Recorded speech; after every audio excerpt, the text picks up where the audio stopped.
BCCI ने cricket को कैसे गंदा किया है और आईसीसी कैसे उसका साथ दे रहा है, ये चीज़ें अब खुल के सामने आना शुरू हो गई हैं।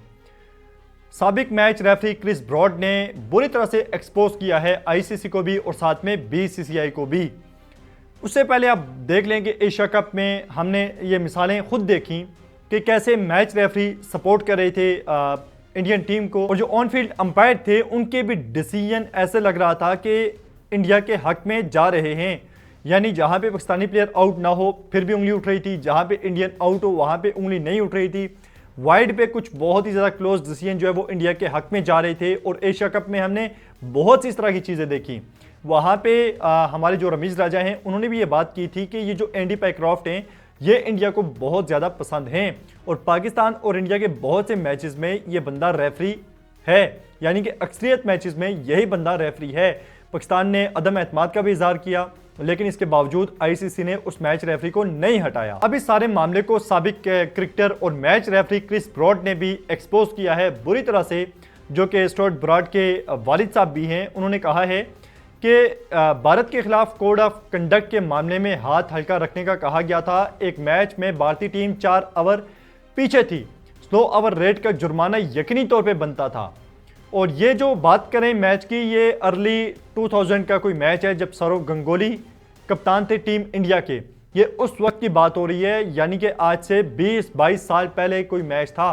और आज किस कदर इंडिया, मतलब उस टाइम अगर इतना असर रसूख था इंडिया का, तो आज कितना ज़्यादा होगा असर रसूख इंडिया का, और इंडिया आज खेल को कैसे गंदा कर रहा है। उन्होंने कहा कि स्लो ओवर रेट का जुर्माना जो है वो यकीनी तौर पे बनता था, लेकिन मुझे एक फ़ोन कॉल मौसूल हुई और कहा गया कि कोई हल निकालो, हाथ हल्का रखो क्योंकि ये भारतीय टीम है। उन्होंने कहा कि फ़ोन कॉल के बाद मैंने टाइम कैलकुलेशन में जो है वो रद्दोबदल करके ये सारा मामला निपटाया, लेकिन अगले मैच में सौरव गंगोली ने दोबारा वही हरकत की और ऑफिशियल्स ने एक ना सुनी। यानी कि साबिक मैच रेफरी ये कह रहे हैं कि इंडिया बार बार स्लो ओवर की जो रेट था उसकी धज्जियां उड़ा रहा था और नहीं सुन रहा था कोई भी। उसके बाद वो कहते हैं कि जब ये मामला हुआ दूसरे मैच में दोबारा, तो मैंने कॉल करके पूछा कि अब क्या करना है। आप अंदाजा लगाएं कि मैच रेफरी दूसरे मैच के बाद भी कॉल करके पूछ रहे कि भाई मैं क्या फैसला दूं।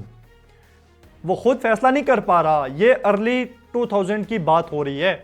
और वो कहते हैं कि जवाब मिला कि आप जो है वो गंगोली को जुर्माना लगा दें, लेकिन सिर्फ गंगोली को, बाकी किसी और को नहीं।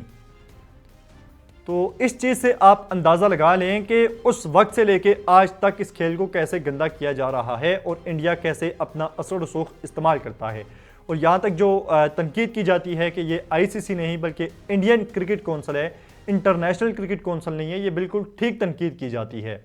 क्योंकि मैच रेफरी जो इतने साल बाद बोल रहे हैं, और शुरू में बहुत से लोग कहेंगे पहले क्यों नहीं बोले फलाना फलाना, तो पहले जाहिर सी बात है उनका कैरियर दांव पे लग जाना था। अगर वो इस तरह की स्टेटमेंट देते, आईसीसी को एक्सपोज करते, तब उनका कैरियर भी खतरे में पड़ जाता, क्योंकि मैच रेफरी थे और 2024 में जाके उन्होंने मैच रेफरी की जो खिदमात हैं ये छोड़ी हैं, और उसके बाद अब जाके वो ये बयान दे रहे हैं। अभी हमारे सामने रिसेंटली एक और मिसाल भी है इंडिया की, जब टीम इंडिया इंग्लैंड सीरीज खेलने गई थी। स्लो ओवर रेट में दोनों टीम्स पीछे थी, इंग्लैंड पे पेनल्टी लगी, उसके पॉइंट्स भी कटे डब्ल्यूटीसी के, लेकिन इंडिया को ना कोई पेनल्टी, ना कोई जुर्माना, ना कोई पूछगछ। यानी कि साफ तौर पे टीम इंडिया को वहां भी सपोर्ट किया गया और इंग्लैंड की टीम को जुर्माना पॉइंट्स जो है वो उनके काटे गए। और वहां पे आप देख लेंगे इंग्लैंड की टीम भी कुछ नहीं बोली।